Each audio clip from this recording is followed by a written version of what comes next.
I'm Candia Hainsworth, and I am in Walmart buying the Brother LX3817G. It comes in 3 colors, white, aqua, and gray. And today I am purchasing the gray unit. It's under $90, it's lightweight, and it's full size. So let's get this to the cashier and get this Brother LX3817G back to the hotel. I'll meet you there. So when I open the box, the first thing that I see is the accessories kit. I have my empty bobbins, the zigzag foot, the zipper foot, and the buttonhole, needles, the key, which is the screwdriver,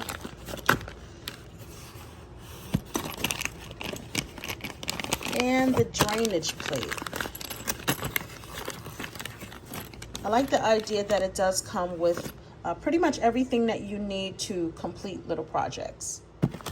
Then you got your instructions manual, which it also feels like a DVD or a CD is in here, but my computer doesn't even have a DVD or CD player anymore, so that would be pointless.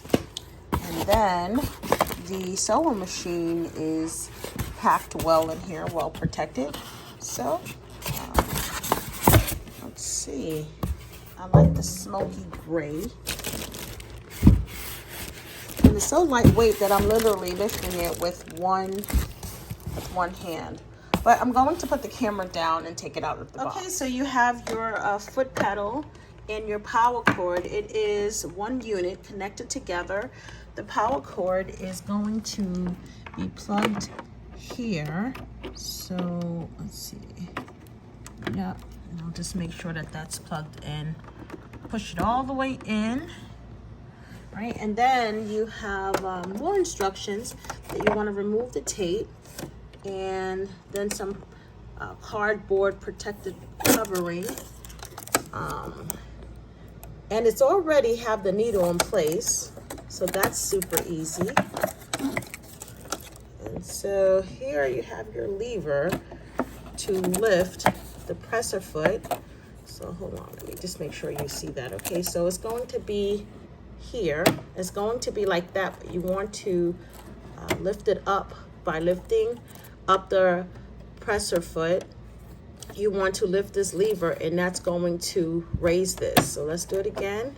All right, and then you can slide. If you don't lift that, then what's going to happen is it's going to be like that, and when you try to pull it, it's going to hold it in place. So you want to make sure that that lever is lifted up, and this way you can slide the cardboard out of place, remove the tape, and the second part of the instruction manual. Okay, so attached to your machine is going to be this quick reference guide, and on the first step is going to show you how to do your lower threading, which is also referred to as the bobbin. In these steps, it's going to show you how to fill your bobbin and how to insert it in your machine. On the reverse side, you're going to have step 2, which is going to show you how to do your upper threading, which is referred to as threading your machine. If you take a look here, I will run you through this very quickly. So you're going to lift your spool pin, you're going to place your thread onto your spool pin, and then you are going to guide your thread through the spring down. And as you can see, the machine is numbered. You're going to bring it under here, and then you're going to see a hook. You want to put it over and through that hook, as you can see. You see how it is? So there's a hook, so you're just going to put it over and through, and then you're going to bring it down. Okay, pause.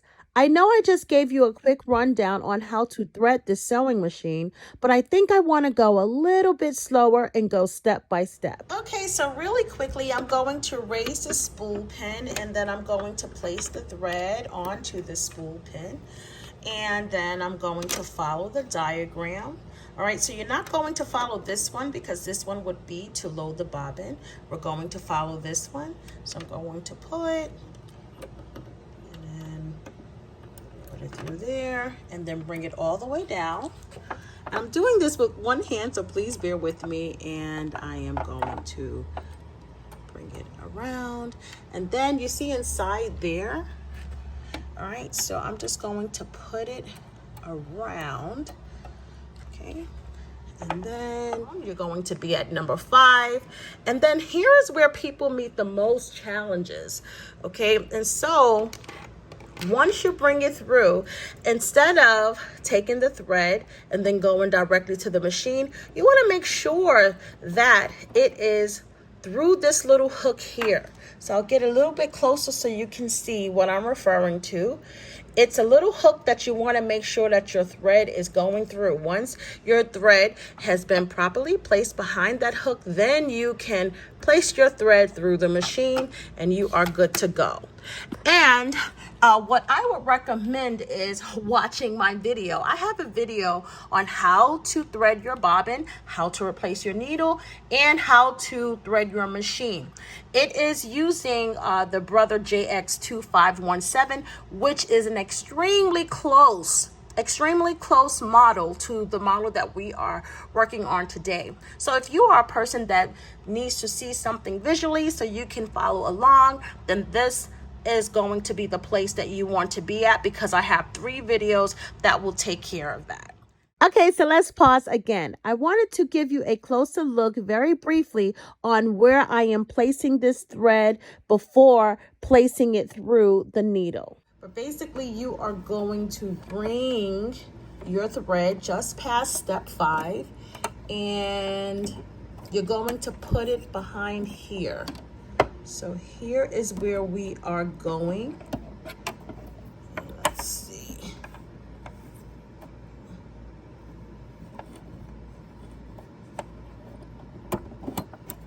All right, so it is behind there. Now you are going to put the thread through the needle. Okay, so as you can see, I had the power turned off. If you need extra lighting, it probably would be a better idea to turn it on. So let me show you what it looks like off. And that's what I was doing the threading process with. But now when I turn it on, it just illuminates the area. And so what we are going to do is we're going to put the thread through the hole, okay? So once again, you want to make sure that your thread is behind this area. And now I am just going to thread it. So hopefully I don't knock my phone over.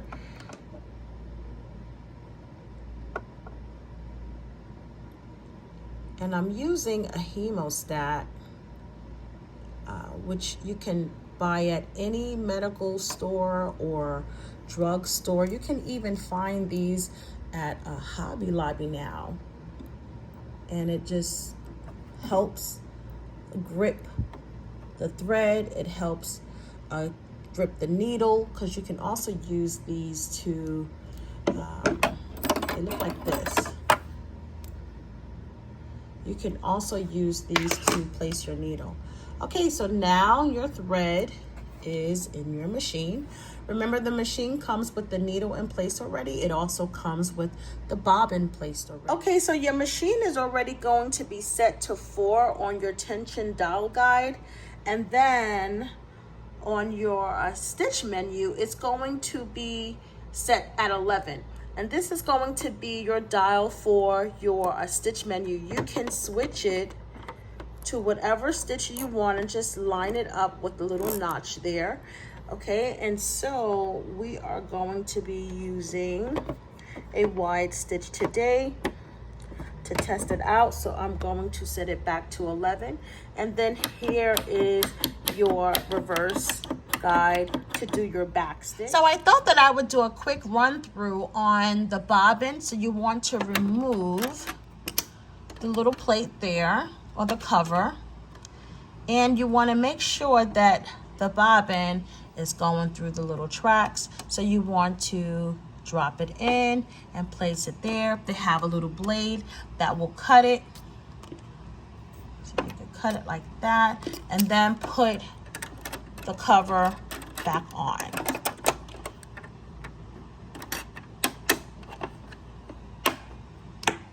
Now, before you start working on your project, I would recommend that you do a test stitch out on a piece of scrap fabric.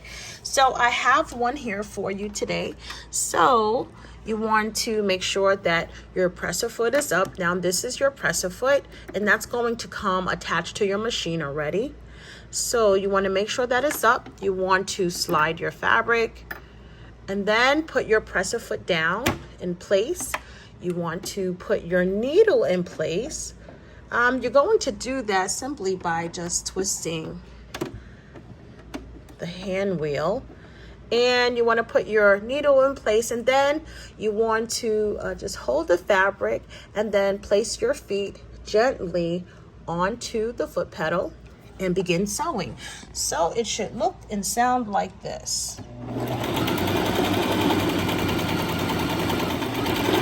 And then I'm just going to do a back stitch, even though I don't need it.